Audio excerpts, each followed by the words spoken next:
Bueno, en este espacio vamos a desarrollar una tabla de datos de frecuencia sin agrupar. Para esto he preparado unos datos que son representaciones de las pulsaciones por minuto de un grupo de personas, ¿sí? No sé cuántas personas son. Parte del ejercicio es identificar la cantidad de datos que hay. Entonces reconocemos las columnas de la tabla que vamos a utilizar. X representando los datos que van a ser organizados. FI, frecuencia absoluta. FIA, frecuencia absoluta acumulada. Frecuencia relativa acumulada. Frecuencia relativa porcentual y frecuencia relativa acumulada porcentual, ¿vale? Estas dos columnas son prácticamente las mismas frecuencias relativas, pero expresada de manera porcentual para hacer mucho más entendible al público. Muy bien. Entonces lo primero es identificar cuántos valores hay. Pues sabríamos, haciendo la multiplicación de columnas por filas, yo voy a hacer uso de una de las funciones de la hoja de cálculo, que es el conteo. ¿Sí? Cuando yo empiezo a escribir contar, él me va a sugerir la fórmula que voy a utilizar, que es la primera. ¿Listo? Recuerden que antes de cada fórmula debemos anticiparlo con el símbolo igual. Muy bien, entonces voy a escoger mi primera sugerencia. Me pide que seleccione el rango o el conjunto de datos. Selecciono mi conjunto de datos y presiono enter. Entonces él me ha identificado que hay 36 datos. Entonces yo voy a colocar un pequeño subtítulo por acá, número de datos. Muy bien. Entonces para nuestra tabla de frecuencias recordemos que debemos organizar los números de menor a mayor, ¿sí? En este caso identifico que el primer número menor es 60, seguido de 76, 77, 90 y 95. Perfecto. Entonces yo voy a utilizar una fórmula llamada contar, pero con excepción de que este es diferente al anterior, en la cual va a tener un criterio de evaluación, un criterio de condición, ¿sí? Entonces recuerden, igual para identificar que voy a hacer un proceso o una fórmula, contar, en este caso la condición, ¿sí? Es el contar sí, va a tener un criterio, ¿sí? de condición que vamos a definir que sea igual a 60, o sea que él me va a buscar en todo este rango de datos todos aquellos números que sean 60 y me los va a ir contando. Entonces lo primero que debemos hacer es seleccionar el rango de datos, utilizamos punto y coma para avanzar al siguiente parámetro, que en este caso es el criterio, entre comillas indicar que el criterio es que sea igual a, ¿sí? Este símbolo me indica que lo va a comparar con una variable, en este caso la celda del dato que yo deseo, que es la celda F11, ¿sí?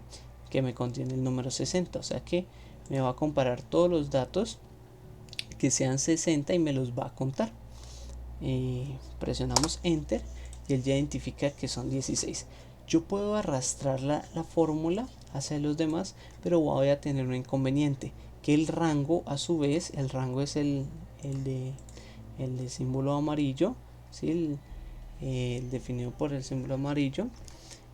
Ese rango se va a ir moviendo a través del arrastre de la fórmula, como podemos ver en el tercer dato, ¿sí? Cuando voy a la fórmula se arrastra el rango. Entonces, para evitar ese problema, lo que vamos a hacer en nuestra primera formulita, damos doble clic para acceder a la edición de la fórmula. Yo voy a ubicarme en la celda del rango y voy a presionar la tecla F4 en nuestro teclado. ¿Listo?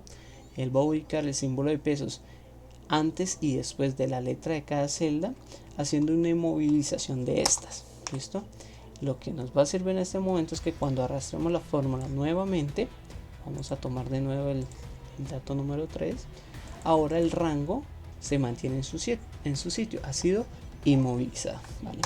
Entonces tenemos por este lado ya todo el conteo de cuántos números o cuántas repeticiones existen de cada uno de esos datos, ¿vale? Sabemos que son 36 datos. Podemos hacer una comprobación rápida con la herramienta suma, ya que todas estas repeticiones sumadas me debería dar el número total de datos y así comprender que no hay ningún dato que ha quedado por fuera. Muy bien.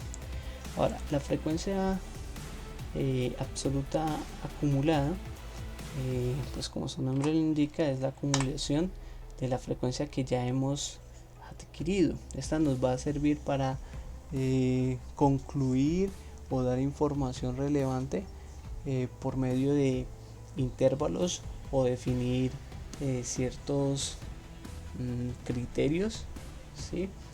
que nos sirvan para explicar mejor algunas ideas. Bueno, al finalizar vamos a tomar 2 o 3 conclusiones que nos van a servir de apoyo o argumentación a esto. Entonces, la acumulada, como es una sumatoria, el primero pues no tiene con quién sumarse, pero a partir del segundo, ¿sí?, vamos a sumar el anterior con lo que estoy adquiriendo nuevamente, que es la frecuencia del segundo dato, y así sucesivamente con el tercero, con el cuarto y con el quinto. Pues como es algo predecible, yo puedo arrastrar esa formulita haciendo clic en el punto azulito, arrastrándolo hasta la última fila. Muy bien. Como podemos ver, el último valor va a concordar con el número total de datos. Bien, la frecuencia relativa pues es la división de la frecuencia absoluta, en este caso esta, en relación con el número total de datos. ¿Listo? Nos va a dar un decimal, ¿sí? Si yo deseo arrastrar la fórmula, necesito identificar que hay uno de estas dos variables que siempre va a ser estática. Esa variable es el número de datos, ¿sí? Porque como voy a arrastrar, voy a ir tomando cada una de las frecuencias. Entonces, de nuevo, me ubico en la celda, presiono F4 y así la inmovilizo, y cuando yo hago el arrastre, ¿sí?, en las formulitas, siempre va a ser la división con el número total de datos. Perfecto. La frecuencia relativa acumulada, todas las acumuladas funcionan igual, siempre la primera va a ser la misma, pero a partir de la segunda es la sumatoria de la anterior con la actual. ¿Listo? Como es predecible y no necesito estar pendiente de si hay una constante, puedo arrastrar sin necesidad de movilizar nada. Muy bien. Como habíamos dicho anteriormente, la frecuencia relativa porcentual es la misma frecuencia relativa pero expresada en porcentaje. Entonces yo puedo decir que este dato, esta celda, va a ser igual a esta celda, ¿sí?, pero voy a cambiarle el formato en el que se expresa. Me ubico en la celda, voy a irme a la opción más formatos y seleccionar porcentaje. Muy bien. Entonces es mucho más fácil identificar que la relación que tienen la cantidad de datos que se repite de 60 en el conjunto de datos es el 44,44%, que decir que su relación es de 0,44, ¿vale? Entonces para nuestro ojo es más fácil entender porcentajes que decimales, ¿sí? Entonces podemos arrastrar, ¿sí?, la formulita y él automáticamente va a cambiar los formatos de cada una de las celdas. ¿Listo? En la frecuencia relativa acumulada es exactamente lo mismo. Esta representa a la frecuencia relativa acumulada decimal, la selecciono, cambio su formato a porcentaje y puedo arrastrar, ¿vale? Entonces de esa manera he finalizado la tabla de datos sin agrupar, la tabla de datos de frecuencia sin agrupar, y haciendo uso de la hoja de cálculo de Excel. ¿Listo? Entonces pues eso sería todo. Intenté hacerlo lo más práctico posible. Una de las conclusiones que podemos identificar, podemos decir con los acumulativos, podemos decir que el 69,44% de la población, ¿sí?, tienen 77 pulsaciones por minuto o menos. ¿Listo? Para eso nos sirven estas columnas acumulativas, ¿sí?, para identificar o establecer ciertos intervalos o rangos en la población o en nuestra caracterización de los datos.